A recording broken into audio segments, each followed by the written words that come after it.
Yo, what is up, guys? It is Lethal Brawler, and it's been a minute since I did one of these commentary videos. So this one I feel like I had to make because it's about a YouTuber named MrTLexify, and I'm not gonna lie, I used to watch this man even like recently on like a nightly basis, bruh.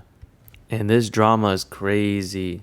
I'm not gonna give the full rundown of what happened. I will link a video down below of a YouTuber who's really good at explaining this situation, but I'm gonna attack it from another angle because yes, Lex is getting canceled essentially for what he did to a girl when she was underage at the Z house, but also there was a relationship dynamic going on, and I have to talk about this part. This part is so overlooked when people look at a certain dynamic of a relationship, and the dynamic of a relationship is the ones where there's sort of an ugly guy with a pretty girl, and this one kind of fits the bill. And this is usually what's used against people who are subscribed to the incel movement, as a way to sort of like rub it in their face that like it's just your personality and shit. But in the reality, if you actually look into these relationships and see how their dynamics work, these relationships are not wholesome. They're not this Instagram love story. It's not ever happily ever after. I'm yet to really find one.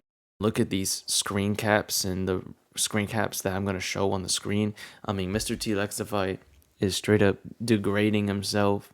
She's degrading him, talking about his looks, talking about how he ain't shit, talking about cheating on him, talking about how much she misses the guy that she's cheating on him with, which, by the way, the guy she's cheating on him with is a minor. She'd rather get with a minor than her own boyfriend, or at the time, her ex. And I'm going to show both pictures of them on the screen so y'all get some context. Like, Lex is, no offense, like, I like him as a YouTuber, but, you know, he doesn't have the best looks. He has acne. His hairline's receded at like 20 something, his early 20s. His hairline's just going away. The Norwood Reaper has no mercy on him. And you see her and she looks like, you know, like an e-girl, you know, like one of the ideal e-girls that have, you know, these expensive OnlyFans and things like that that men like to buy and shit. So you see this dynamic already going on. And you see this in so many of these other people, these couples like Destiny, you know, he's a manlet and kind of ugly, and you see him with his girl. He used to go on incels and you're like, oh, look at y'all, you know, you guys are just complaining, saying looks is everything when it isn't everything, and status isn't everything. I mean, how do you think he got his girl? He got her through his status, and guess what? And he could even keep her satisfied. She cucked him. And then you see other examples online, such as iDubbbz with his girl. His girl gets an OnlyFans that doesn't even make money, which is why she fucking stops posting on it. And she's an abomination. And, you know, iDubbbz still has to settle for that shit, marries her, takes her last name, everything. So the dynamics on these relationships is so different than from a normal average relationship or like a movie relationship that we see, you know, where, you know, the man is attractive and the woman respects him. The woman usually capitulates to him, everything like that. But when there's a dynamic like this quote unquote, oh, I like him for his personality or his money and shit like that, or this is wholesome love, 9 times out of 10 it isn't, bro. Behind the scenes she's cheating. Behind the scenes she's opening the relationship, starting an OnlyFans, talking shit about him behind his back, arguing, and when they argue she brings up his appearance. This is what these relationships usually look like, and quite frankly, I would never want a relationship like that dynamic. I would never. I'd rather be a lonely, smelly ass incel. Because at the end of the day, like, I'm still gonna have my dignity. I still want my self-respect. I don't give a fuck if to be touched, I have to be disrespected. I just ain't taking that shit, man. At the end of the day, it's gonna eat away at me, and I will never have a clear conscience, and just keeping my peace. My peace of mind. I kick back. I play zombies. I hang out with my friends, and I'm gonna just leave it at that. Because these relationships are not worth it if you're the unattractive one and the other party's way more attractive than you. It's just, she's gonna degrade you and shit like that. And also, as a side note, it seems like Lex has like a degenerate obsession with porn at the time. Now he says he's repentant, and now, you know, he's a man of God, and I respect that. And he says he's gonna spread Christianity, and his girlfriend is of age, in the same age as him. So hopefully it's true and it's a W. And you know what? She also went on him for supposedly having a Tinder, and I gotta tell you about that.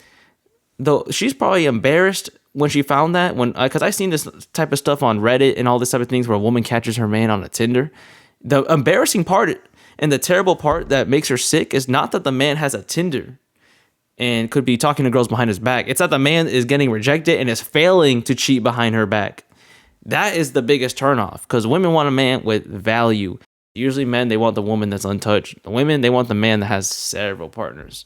It's the sexual dimorphism. It's sexual dimorphism, and we can't. I don't think we could change that. I really don't. These type of relationships, when there's an ugly man and an attractive woman, they aren't fairy tales, and typically the man is getting fucking berated or just a wallet, bro. This shit ain't real. It's too good to be true. When it looks too good to be true, it is too good to be true. I mean, just look at how she treats him in these fucking texts and how down bad he is. And I know he was embarrassed posting it, but, you know, he was making his case that she was seeing a minor. And she was passionate about that guy. And you know what? He was probably better looking than Lex. Probably didn't have nearly the amount of money that he had and the clout, but he was better looking, and she respected him a lot more and was crazy about him. Meanwhile, she degraded Lex. She cheated on Lex, bragging about cheating on him with a minor. That is crazy. Now, taking this girl's side, I will say he had a Tinder that he said was for one of his friends. But, you know, that's cat. Like, why would you have a Tinder on your phone? And then also, he was a porn addict. He was a porn addict at like 20-some. He said he repented of it now, and God bless him. But he was a porn addict. To me, when you're having eyes and lusting for another person other than your partner, that's basically cheating. It's adultery in the hearts, you know, as Jesus once said. It's soft cheating. I'm not going to call it blatant cheating. I will call it soft cheating. So Lex is wrong for that. But this girl straight up was just talking about passionately kissing him and how good of a kisser he is and how Lex couldn't satisfy her in the bed. I mean, like I said, some of the worst things you can say to a person. I know Lex's heart was just broken into pieces. Now, the ironic part is I actually relate to the girl more than I relate to Lex. Now, this is for me personally. I do relate to her more as in when she found that he likes Latinas and shit, and she's not a Latina, and she looks nothing like the women he's looking at. I related to that part, and that part does hit. Like, it will make you question your self-esteem and whether how much your partner actually likes you or if they'll fucking cheat on you. That's the fucked up part. So I relate to that part. Obviously not the cheating bullshit and cheating, getting with minors. I don't relate to that part at all, brother. But the other part, I definitely do. And fellas, save your dignity, save your self-respect. It's not worth it to take this kind of stuff. Like, don't take this shit from anybody, any woman, no matter how attractive they are, or no matter how bad you think they are and how a deal they are. It's not worth it. Your self-respect and your dignity should come above all things, because this right here is just sad. Anyways, that's all I gotta say. Let me know what y'all think in the comments. Subscribe if you want more videos like this. Like it. Anyway, peace.